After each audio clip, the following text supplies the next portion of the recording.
Welcome. My name is Heather Sachs, and I'm the Policy and Advocacy Director for the National Down Syndrome Congress and a member of the Disability Policy Seminar Planning Committee.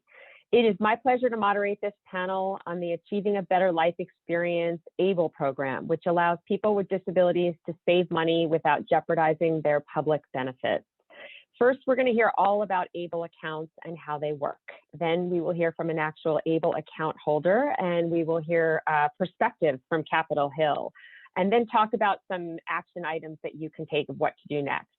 The first speaker we're going to hear from is Miranda Kennedy. Miranda has been with the National Disability Institute since 2006. After coming up from the local and state level, where she worked on disability employment in her home state of Colorado.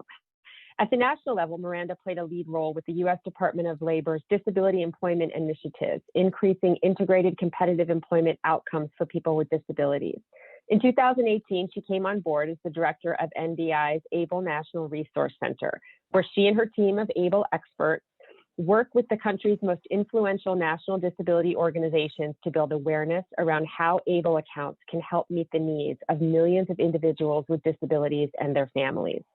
As I said, we're also going to hear from an actual ABLE account holder, Michael Anderson, and I'm just going to go ahead and do the formal introductions now, so then we can be a little bit more informal. Michael Anderson works as the legislative advocate for the ARC of Philadelphia. He lives in Marion Station, Pennsylvania, and is 39 years old.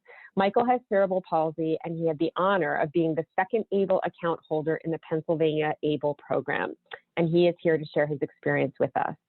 With advocacy still needed to improve the ABLE program, and in particular, pass the ABLE Age Adjustment Act so that millions more people with disabilities can have access to ABLE accounts, we will hear from the staff of two of ABLE's biggest champions in Congress, Senator Bob Casey and Representative Cathy McMorris Rodgers. Josh Dubinsky will speak. He serves as the policy aide for Chairman Bob Casey of the United States Senate Special Committee on Aging, where he handles issues related to disability, voting rights, and LGBTQ and policy. Josh has worked for Senator Casey in both his committee and personal office since 2015. He was born and raised in Pittsburgh, Pennsylvania, and graduated from American University in 2011. Then we'll hear from Kristen Fluke. Kristen is the Senior Legislative Assistant for Congresswoman Cathy McMorris Rodgers, handling issues related to health, disability, labor, tax, and Social Security. She has been with the Congresswoman for about 2 years, and prior to that, she was working for a lobbying firm in downtown DC working on healthcare issues.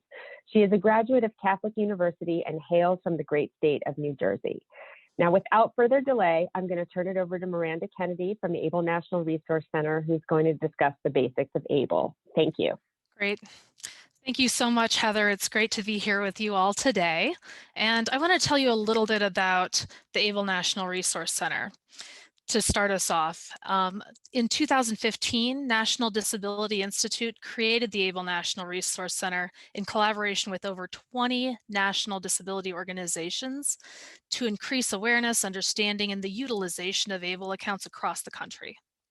The ABLE National Resource Center's website, ablenrc.org, is the most visited website for objective, up-to-date information on opening, managing, and growing ABLE accounts. It really is our mission at the ABLE National Resource Center to educate, promote, and support the positive impact that ABLE can make on the lives of millions of Americans with disabilities and their families. If we go to the next slide. I'm going to set the groundwork here today just to make sure we're all on the same page and walk us through just a bit of information about ABLE legislation and financial independence for people with disabilities, including the ABLE account kind of 101s. What are ABLE accounts? Who qualifies and how do you open an ABLE account? And what can ABLE funds be used for? And then I'll give us a glimpse of that big picture. Where does the ABLE program stand today? And share a few key ABLE National Resource Center resources before handing it back to Heather and Michael. So let's go ahead and get started and talk about financial stability for people with disabilities. It's not going to come as a surprise to anyone who's joining us here today. You know, that old paradigm, we all know it, where one must accept a life of poverty in exchange for public assistance. But there's a new paradigm where we're working to achieve the full promise of the Americans with Disabilities Act in terms of equality of opportunity, full participation, independent living, and economic self-sufficiency. And economic self-sufficiency is the key piece we're talking about here today. But it's also, in terms of that new paradigm, that opportunity to earn income through employment, the ability to use safe and affordable financial services, encouraging people with disabilities to save and build assets, and giving them the right to exercise control over their own personal finances, as well as the opportunity to develop money management skills and to exercise self-determination, all things that the ABLE Act really helped to establish. So let's go to the next slide and talk about ABLE legislation and financial independence. And if we go to the next slide, well, let me explain first. So in terms of ABLE legislation and financial independence, millions of individuals with disabilities and their families receive and depend on a variety of public benefits for income, healthcare, food, and housing assistance. And there's a resource limit of $2,000 for most means-tested benefits. The Stephen Beck Jr. Achieving a Better Life Experience, also known as ABLE Act, was signed into law on December 19, 2014, and it was an incredibly bipartisan piece of legislation. The ABLE Act creates tax-advantaged savings accounts, or ABLE accounts, for eligible individuals with disabilities. And this is significant because so many people rely on those benefits. And the ABLE Act doesn't preclude people from receiving those benefits. Prior to the ABLE Act, an individual with a disability could have no more than $2,000 in savings in their own name in order to remain eligible for those federal means-tested benefits like SSI and Medicaid. And that $2,000 figure hasn't changed since 1984. And it is important, you'll hear it again and again, savings and/or investing in an ABLE account does not impact an individual's eligibility for most federally funded means-tested benefits. So what is an ABLE account? Let's go to the next slide and I'll share some information about that.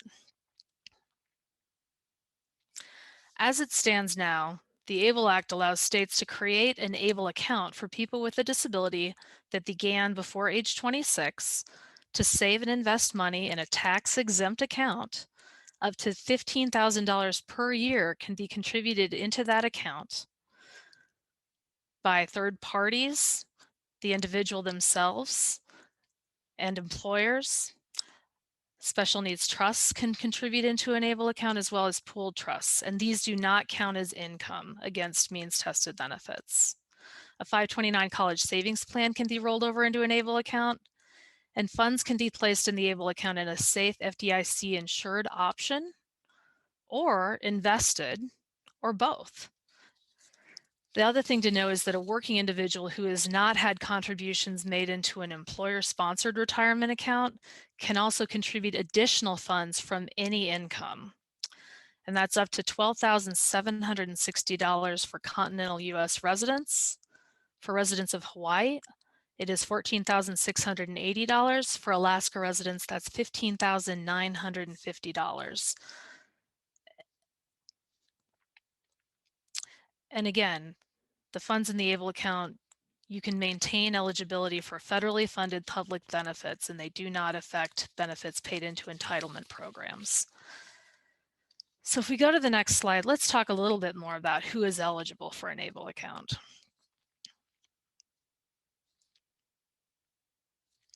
An ABLE account is a Section 529A for ABLE, tax advantage savings account and investment account that's owned by the person who has a Social Security number or a tax filing ID and has a disability or blindness with an onset of disability that started before age 26, and where they receive supplemental security income and or Social Security disability insurance benefits, or where they can self-certify that they have a written and signed disability certification from a qualifying physician. And we actually have a disability certification form at the ABLE National Resource Center website, in case you're curious about that. So let's talk about who can open an ABLE account, which is on the next slide. An ABLE account can be opened by that eligible individual who has legal capacity, where they're currently receiving benefits. We also have individuals who are selected by that eligible individual can open that account. The individual's agent under a power of attorney, a conservator or legal guardian, a spouse, parent, or sibling or grandparent can open an ABLE account, or a representative payee, individual or organizational, where the account has to meet all SSA rules. And that's in order of who can open the account. So it really does start with that individual, and then you would go down the list for others who could potentially open that account in the individual's name. If we go to the next slide, I want to talk about how can you choose the right ABLE program? How do you open an ABLE account? This graphic shows one of the tools on our website, which is a map of the United States that you can click on and link to information about that state's ABLE program. We also have comparison tools, so you can check out multiple ABLE programs side by side. And all of this is available off of our homepage at ablenrc.org. There are basic characteristics of all programs that are similar. That eligibility criteria is going to be similar across all of those programs. The option to save or invest or both is similarly basic across all programs, as well as contribution limits, the tax advantage status, account portability. You can only have one ABLE account, but you could roll it over to another state. That's common among all ABLE programs. And the ways that you use that account in terms of those qualified disability expenses that I'm going to talk about here in just a minute. But as you can see here, there are currently 43 states plus the District of Columbia that have ABLE programs through which an ABLE account can be opened. A majority of state ABLE programs are open to non-residents, but not all of them. And eligible individuals can only have one ABLE account opened at a time. ABLE programs, they do vary from state to state and have some distinct features, but those common characteristics I mentioned, they're the same across all of them. So let's talk about how can ABLE account funds be used on this next slide here. Distributions from an ABLE account can be made for broadly defined qualified disability expenses that increase the health, independence, and quality of life of a person with a disability. And they're not limited to items for which there is a medical necessity or which solely benefit the account owner. They have to benefit the account owner, but they can also benefit members of their family and so forth. A qualified disability expense is any expense that's related to that account owner where it results in, that is a result of them living a life with disabilities. Those categories, they really are intentionally broad. And as long as withdrawals are spent on qualified disability expenses, ABLE account investment growth, when that's invested, it grows tax-free. Now let me talk on the next slide just about what those broad categories are for ABLE expenses, those qualified disability expenses. And again, there's no comprehensive list of specific expenses because the IRS didn't want to limit that. But here you can see those categories: education, housing, food, transportation, employment training and supports, assistive technology and personal support services, health, prevention and wellness, financial management and administrative services. Legal fees can be paid out of an ABLE account, as well as expenses for oversight and monitoring the ABLE account. And finally, funeral and burial expenses can be paid out of that ABLE account, as well as any outstanding expenses that might be in place after a person has passed can be paid out of that ABLE account. If we go to the next slide, let's talk about the big picture about where does ABLE stand today? As I talked about before, those ABLE programs, there are currently 43 states plus the District of Columbia that have ABLE programs. ABLE programs were first opened in 2016, the middle of 2016. So it's grown a lot since that first program opened in 2016. When I started in 2018, there were 10,000 accounts that were opened with $40 million and a lower average amount in those accounts. And today, by the numbers, there are 82,000 over 82,000 accounts opened as of the end of last year, with $643 million in assets in those accounts. And the average amount in those accounts is $7,840, which is significantly higher than that $2,000 resource limit, as you can see. Things have really changed and evolved and continue to. The IRS finalized the ABLE regulations on November 19th, 2020, after operating under the proposed regulations since the legislation first passed in 2014. And we're going to be talking more today about new legislation that's being proposed as well. But I hope the information I shared here today gave a bit of a background and a basis for the discussion we're moving into now. And certainly, if we can go to the next slide, I want to just leave everyone with a few additional key resources on this slide. If you have any other questions about ABLE accounts, how they operate, how to make the best use out of them, you want to hear from account owners, family members, service providers, leaders in the space, check out our website, ablenrc.org. We've also got a service provider toolkit for service providers, an employer toolkit. Those are fairly new.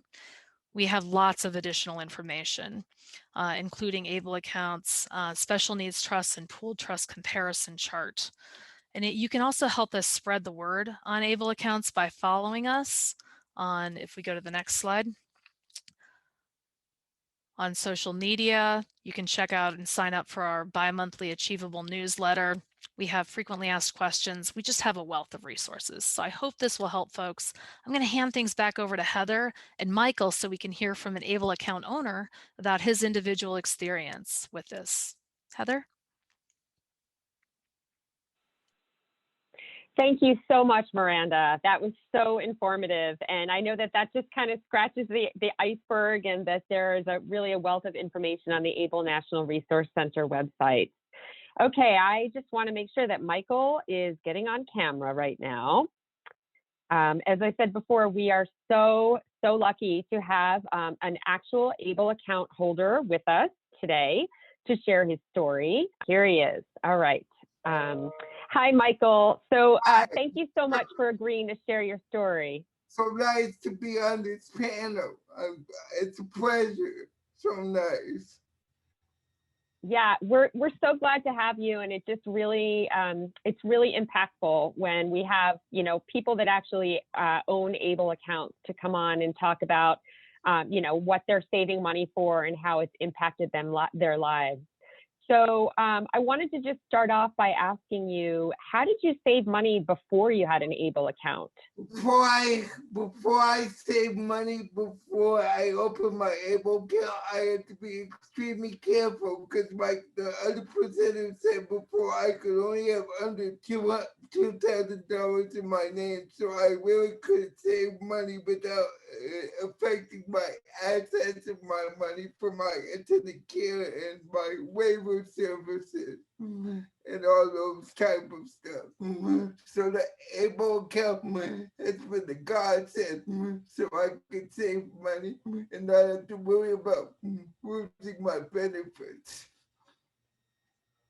That's great. And were you said you couldn't save more than $2,000. What would happen if your funds started creeping up to that $2,000 level? Then I would have to make purchases that I wouldn't have to, just so I could keep it under that level. Like for instance, okay, so I said all I need to do is I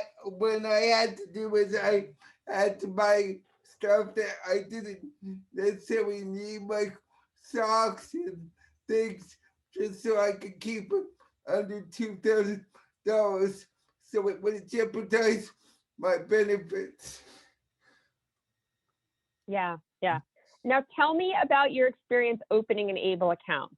It was very powerful, because I don't know how many of you know Sarah Wolf, but I got to be the second ABLE account holder, and I opened my account ceremoniously at the state capitol in Harrisburg, and it was very emotional and powerful, because I got to be in front of Senator Bob Casey, in front of State Senator Lisa Baker, and in front of former state treasurer Joe Tercera.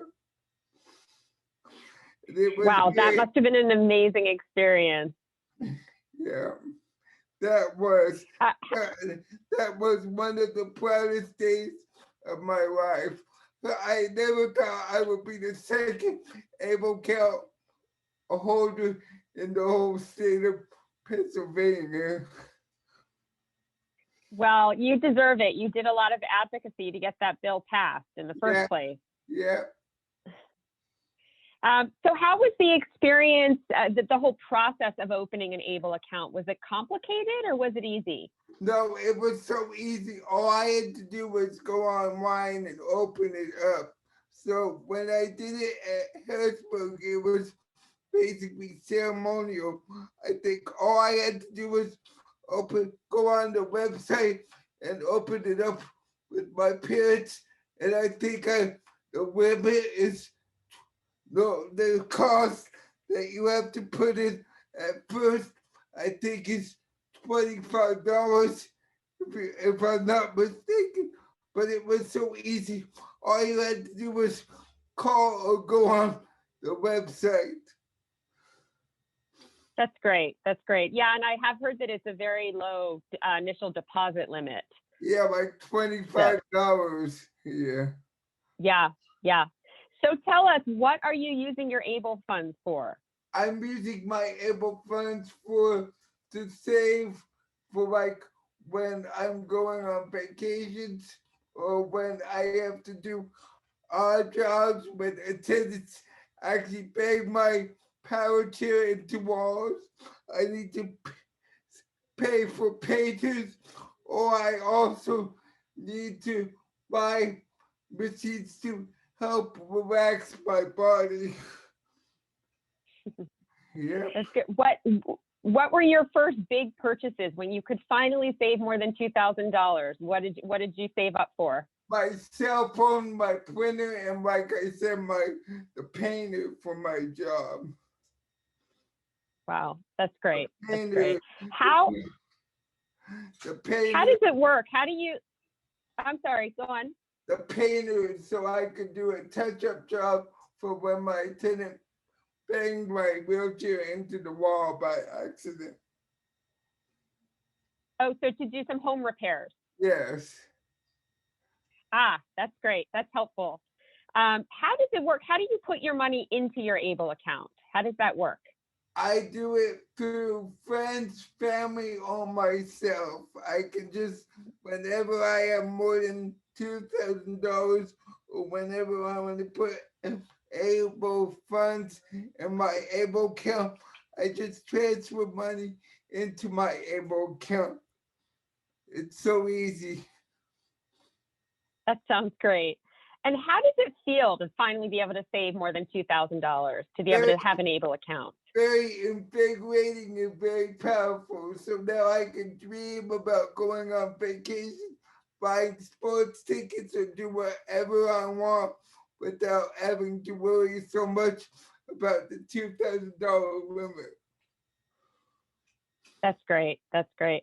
So as the ABLE program is great, but there are some limitations. And one of the limitations is that right now, only people who became disabled prior to age 26 are qualified to open an ABLE account. And in a little bit, we'll hear from our friends on Capitol Hill about the new legislation, the ABLE Age Adjustment Act, which, as you know, would raise the age of onset of disability from age 26 to 46. And I was just wondering if you know of anyone who, has not yet been able to open an ABLE account because they don't qualify due to age. Yes, I do. My sister's ex-boyfriend was hit by a drunk driver when he was driving home on a motorcycle from my sister's house. The driver was drunk and he hit him on a motorcycle. And if the age adjustment was changed, he could be now able to open an ABLE account. Yeah, and there are so many stories like that I've heard. Do you think it's fair that you can open an ABLE account and he can't? Heck no. Yeah, well, hopefully, especially after disability policy seminar, we'll get some support and work toward getting that bill passed so That- more people can open ABLE accounts. That would be one of the proudest days of my life. So more people with adults who acquire disabilities after that magical age can finally open the ABLE account, and like my friend be able to open their own ABLE account and not have to worry about jeopardizing their benefits. Yeah. Thank you so much for sharing your story with us. I was wondering if you had any closing comments or anything that you wanted to tell folks. If anybody wants to call me and talk about my ABLE account, I can give my phone number, or you can give out my email address and they can reach out to me personally. But as you know, I'm a very outgoing person and I love to speak. Thank you so much, Michael. We really, really appreciate it. And keep saving up for those vacations and sports tickets. Oh, it's my pleasure. Okay, so now I am going to turn it over to our friends from Capitol Hill. They will give us some perspectives on, what the status of ABLE and the ABLE Age Adjustment Act, and also some advocacy tips on what we can do as a community to get this new bill passed. I'm going to turn it over, first of all, to Josh Dubensky, who is the policy aide for the Senate Special Committee on Aging and works with Senator Casey. Josh? Hello, thank you so much, Heather, for inviting me to speak today. So the ABLE Age Adjustment Act has been a priority for Senator Casey since the first ABLE Act was signed into law, I think way back in 2014. ABLE has always enjoyed broad bipartisan support, and that's from the states down all the way up into Congress. And in a closely divided Congress, as we see today, where input from both sides is vital and important and needed, we're cautiously optimistic that we could see progress in this session with such a broadly bipartisan bill. Where we are right now is the Senator Casey and his Republican colleague, Senator Jerry Moran of Kansas, introduced the Senate version, which is identical to the House version, on February 22nd. That legislation has been referred to the Senate Finance Committee, which is what we were expecting. And that is where the bill currently resides, and that's where we've had difficulty in the past moving it. We haven't been able to get out of the committee before. But however, we do have something this year we haven't had in recent years, and that is the support of the chairman of the Finance Committee, Senator Ron Wyden, and Senator Casey himself is a member of the Finance Committee. On the day of introduction, Senator Casey and Senator Moran were joined by Senator Wyden as an original co-sponsor. They were also joined by 2 other Democrats and 2 other Republicans, Senators Chris Van Hollen of Maryland and Richard Blumenthal of Connecticut, and Senators John Boozman of Arkansas and Lisa Murkowski of Alaska. Now, not only is this a well-balanced bipartisan team that features key committee leadership, it also highlights the appeal of ABLE across the ideological spectrum. It has liberal Democrats, conservative Republicans, and moderates from both parties joining together to introduce the legislation, proving that this isn't an ideological issue, and no matter where you fall on that ideological spectrum, this is something that you can get behind. This is a good group of senators to start with, but it's only the beginning, and we need to do more to expand that group and expand that team. If we want to get the ABLE Age Adjustment over the finish line, we need more co-sponsors. Getting the support of every member of Congress is important, every senator is important, and we need to focus especially on members of the Finance Committee. As I said earlier, the Finance Committee is where the legislation has kind of gotten stuck in the last few Congresses. And even with the support of the chairman of the committee, it's still going to be difficult. The Finance Committee is an important committee that has broad jurisdiction. It oversees everything from taxes and trade to Medicare and Medicaid, huge issues. So even with the support we have, we need to get more committee members on there, a majority of the committee members there, to make sure that leadership knows that this is a priority and needs to be moving this Congress. And we aren't sure exactly what the exact timeline for passage could be. There's a number of goals that we want to be ready for to push able age if it arises, but we don't know exact details for sure. There's a possibility that the able age adjustment could advance and pass as a standalone piece of legislation. That's become a little less common in these past few Congresses. So it seems less likely right now, but it is possible. What seems more likely is that the Able Age Adjustment Act could be attached to a larger legislative package. There could be an infrastructure package later in the year. There could be a tax package. They could talk about reforming tax extenders. There may be something attached to another budget reconciliation discussion. We don't have a lot of details on any of those right now, how likely any of those are going to be, when any of that could happen. But what we do know is if any of those possibilities arise, standalone or attached to something farther, we want to be ready to jump on it. And we want to be ready to go to the chairman and go to the Senate leadership and tell them that Able Age is ready to go. Able Age as a support of not only the broad coalition of disability groups, disability advocates, members of the disability community, but bipartisan support on the committee and bipartisan support in both houses of Congress. And the way we prove that to them is by showing them how many co-sponsors we have. If we could go to them with 50 plus co-sponsors from members of the both parties, that makes it so much easier. So that's why our push coming up is going to be getting the co-sponsor number up as high as we can and trying to keep the bill balanced. If we go to the leadership with legislation that has 50 Democrats on it, but only 3 Republicans, that's going to be, it's harder to convince them that that's a bipartisan piece of legislation. So we want to keep it balanced, and we don't think we'd have to do that because, as it's had in the past, Able Age is truly bipartisan. We're working very closely with our co-lead, Senator Moran. We'll be working closely with Representative Kathy McMorris Rogers' office, and then their Democratic counterpart to Representative Cardenas. So we don't think we'll have to worry about that, but we want to make sure that we'll be keeping it balanced as well. And that's where your support and your help is going to be really vital. Senator Casey and Senator Moran will be reaching out to their colleagues asking for their support.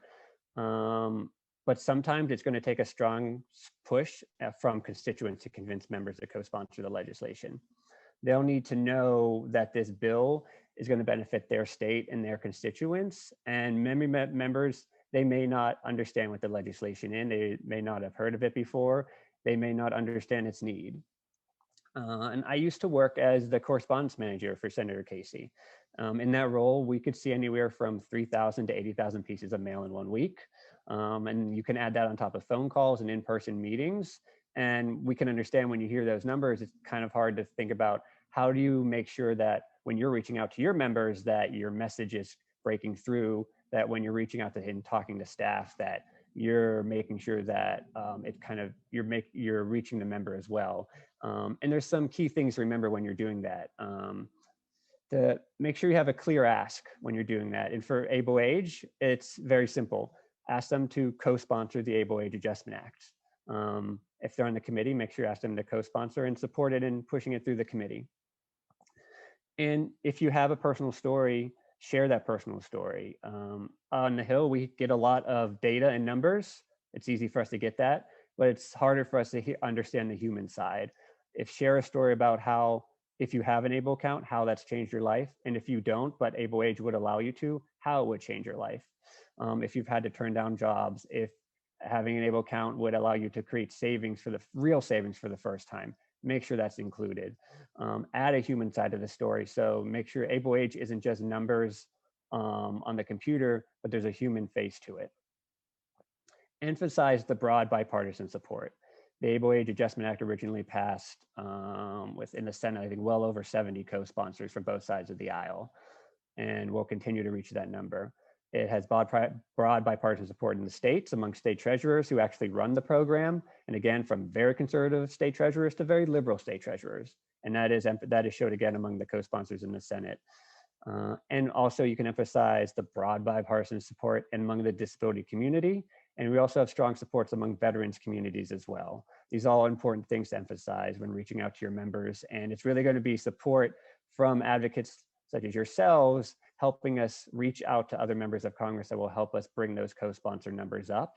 And once we bring those co-sponsors numbers up, and we can really push and convince the leadership in the Congress to add this bill, make it a priority, and hopefully pass it this session. So with that, I thank you so much, Heather. Always, if you have any questions, reach out to Senator Casey's office. We're always ready and willing to talk about ABLE and see what we can do to pass it. Thank you so much, Josh. That was so helpful. And in particular, I think advocates will really appreciate those tips of how to kind of get through all the noise and get their personal stories through. Senator Casey has been just a huge champion from the beginning on ABLE in the Senate.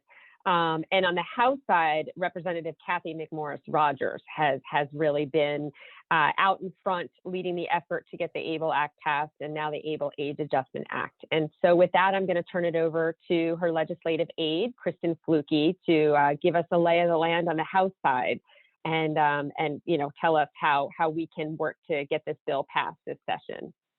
Kristen? Awesome. Thank you so much, Heather. Hi, everyone. And as Heather mentioned, my name is Kristen Fluke. I'm the Senior Legislative Assistant for Congresswoman Cathy McMorris Rodgers, and I handle issues related to health, disability, labor, tax, and Social Security. I want to start by thanking each and every one of you who have been involved in the advocacy efforts for the ABLE Act, as well as the expansion legislation associated with it that we saw in tax reform in 2017. And unfortunately, the ABLE Age Adjustment Act is our last piece of legislation that we have to move on. As some of you may know, the Congresswoman has a personal connection to these issues. Her son Cole has Down syndrome. And when he was born, she was told not to put any assets in his name because he could lose his benefits. And I know all of you, or most of you, have experience with that as well. From her perspective, this was pretty frustrating, and it sparked her interest in Congress to do something about this legislatively. We still have a ton of work to do, but we could not have gotten this far without all of you, so thank you.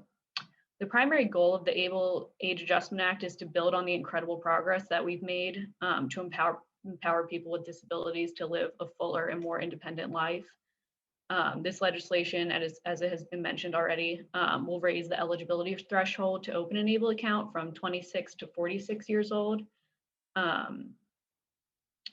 And the Congresswoman is very focused on legislative solutions that promote employment for individuals with disabilities. And the good news is that with an ABLE account, people can invest in their education, pay for medical expenses, and look for a job. And when they find that job, it can help them cover the cost of getting to work and other items such as that.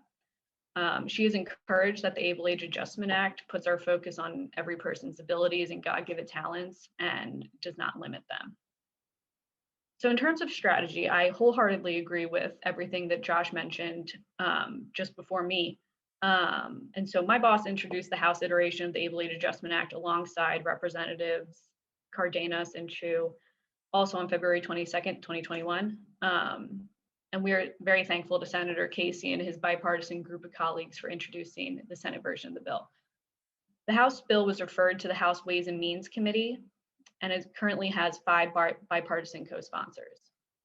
The bill leads we're working on getting a Dear Colleague letter out to all House offices that will ask their offices for additional support. As Josh mentioned, the best way to get a bill moved on the House side as well is to have as many co-sponsors as possible. So that is the place that we could use your help. Call your member of Congress and ask for their support. We need to educate as many members as possible on the importance of this legislation, and mobilizing local advocates, account holders, and families is one of the most effective ways to gather support for legislation. Members of Congress are elected by the people in their districts to represent their interests in DC, so their job is to listen to their constituents. So the more they hear from them, the more likely it is that it will, resonate with them, and they might be more supportive of it. It's always important to have real-world data on how a piece of legislation can benefit a member's district or state, because that really makes the ask stick. They're not going to want to do anything that might be harmful to their constituents. So, re-emphasizing the importance and how it'll benefit their constituents is really important. And to what Josh mentioned as well, personal stories are always a good way to bring it home to members and staff. data is great and it's very useful, and it's very useful for staff to, convince their boss that this is a good piece of legislation to add their name to. But having a personal story kind of just reemphasizes the personal nature of how legislation and what we do in Congress impacts the American people. So since this bill has been referred to the House Ways and Means Committee, it's particularly important to educate members who serve on that committee. Unfortunately, my boss is not a member, but she does have relationships on our side of the aisle as well as the Democratic side of the aisle on the committee to hopefully chat with some folks on that committee and convince them to either sign their name on or talk to the chairman or the ranking member about moving it through committee. So as I mentioned, having conversations with the chair and ranking member of the committee and their staff is crucial, since they will be ultimately making the decisions on which pieces of legislation get moved through that committee. Hearing both positive and negative feedback will also help us determine if we need to alter our strategy. So the more conversations we're all having with, whether it's outside folks, people on the Hill, just everyone, the more conversations we have, the better. So from the Congresswoman's perspective, the Able Age Adjustment Act is one of her top priorities this Congress. So we're hopeful that we can get something done, and we are definitely going to work as hard as humanly possible. And I know our folks over on the Senate are going to do the same. So I'm looking forward to that partnership. And again, thank you all so much for all the work you've done and continue to do. If you ever need to reach out, feel free to call the office, email me. Always happy to chat about these issues. So thank you for the time, and I'll turn it over to Heather. That's great. Thank you so much, Kristen. And please thank the Congresswoman and also thank Senator Casey Josh for their support. I'd like to invite all of our panelists to come back on video, and I'm just going to do a really quick wrap up. I hope that you have found this helpful. I know that at the Disability Policy Seminar, it's always our goal to try to, educate advocates about various policy issues and also give them some tangible steps that they can take to make policy change.